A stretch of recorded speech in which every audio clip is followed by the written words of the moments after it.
Bonjour, je suis Estelle Hughes, enseignante camerounaise et présidente de l'ONG Africa Learning International.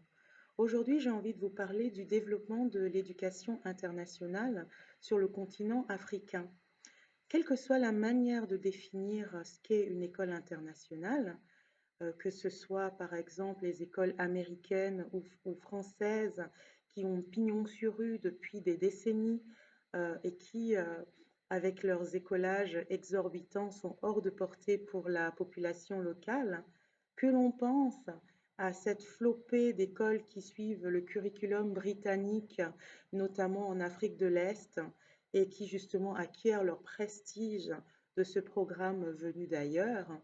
On peut aussi considérer comme école internationale un nouveau type d'école qui suit justement soit le programme Cambridge, soit le programme IB, International Baccalaureate, mais qui se tourne plus vers la classe moyenne locale avec des écolages un petit peu plus modérés, mais quand même hors de portée pour une bonne partie des populations locales.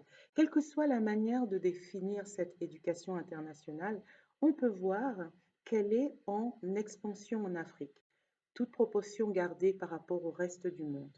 Si l'on prend par exemple le cas de l'éducation internationale IB, nous avons 110 écoles environ en ce moment sur le continent, contre 5000 écoles à travers le monde.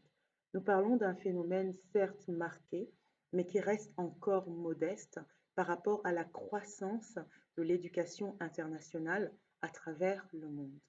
Si maintenant nous posons la question suivante de savoir pourquoi il y a un engouement pour les écoles internationales en Afrique, je pense que c'est un phénomène exogène. Les écoles internationales sont un passeport qui permettent à la classe moyenne africaine aujourd'hui d'obtenir un visa pour étudier à l'étranger, dans des grandes universités ou dans des universités plus modestes. Les écoles internationales permettent donc à cette nouvelle population, cette nouvelle classe moyenne d'acquérir les connaissances et surtout les codes qui leur permettent de fonctionner dans des institutions internationales réputées.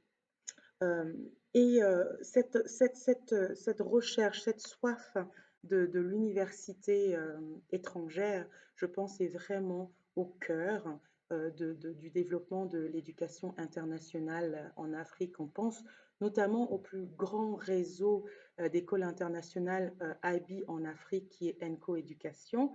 Leur le message qu'ils passent, c'est le tremplin vers les universités de classe mondiale. Donc, c'est vraiment la première raison pour laquelle les écoles internationales se développent en Afrique. On a aussi cette dimension exclusive de l'école internationale, ce qui est rare et cher, parallèlement au développement de l'école privée sur le continent. L'école internationale, c'est un peu la classe au-dessus en termes d'éducation privée.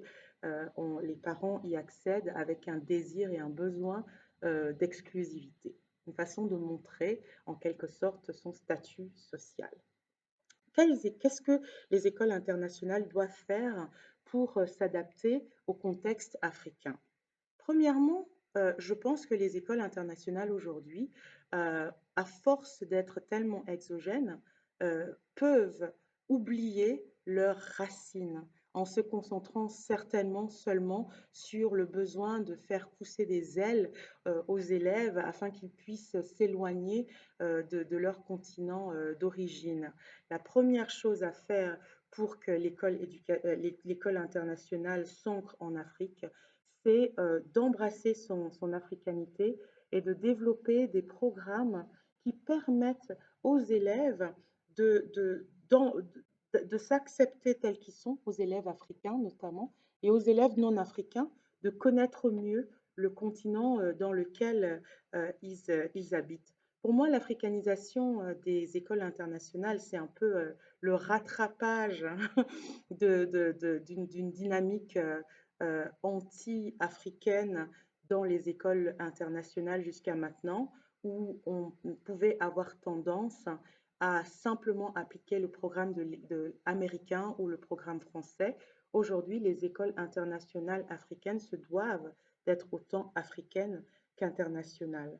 C'est un acte antiraciste, hein, c'est un acte d'idéalisme panafricain qu'il est important de poser aujourd'hui au XXIe siècle, où l'Afrique est une terre qui attire tellement de convoitises qu'il faudrait que les enfants de l'Afrique puissent penser y revenir. Effectivement, si les écoles internationales créent le brain drain et le renforcent, cette fuite de cerveau, pour moi, ce serait un échec total. Il faudrait, en éduquant les élèves et en leur donnant les codes nécessaires pour accéder aux universités internationales, leur expliquer comment et pourquoi revenir dans leur pays d'origine. Pour que les écoles internationales s'adaptent au contexte africain, il faudrait supprimer ces préjugés qui ancrent la culture du bunker et les remplacer par une posture postcoloniale, une posture panafricaine, une posture qui s'intéresse aux connaissances indigènes, aux connaissances locales, à la médecine locale, à la nature, à la façon de cultiver la terre, s'intéresser vraiment aux dimensions multiculturelles, aux dimensions pluriculturelles que l'Afrique a à offrir et à faire découvrir. Maintenant, si l'on se pose la question, si l'on cherche à savoir si les écoles internationales en Afrique ou si les écoles en Afrique ont besoin d'africanisation, d'internationalisation ou des deux, on pourrait se dire que l'internationalisation de l'étudiant africain est une question de compétitivité aujourd'hui sur le marché global et son africanisation est pour lui l'opportunité de comprendre toutes les opportunités qu'il y a pour lui en Afrique. L'Afrique, continent souvent exploité et surexploité par des personnes d'origine étrangère, ne serait-il pas temps pour les enfants d'Afrique de comprendre quelles sont les clés qui les empêchent d'avoir accès aux richesses de leur propre continent? Africanisation et internationalisation, les deux vont main dans la main.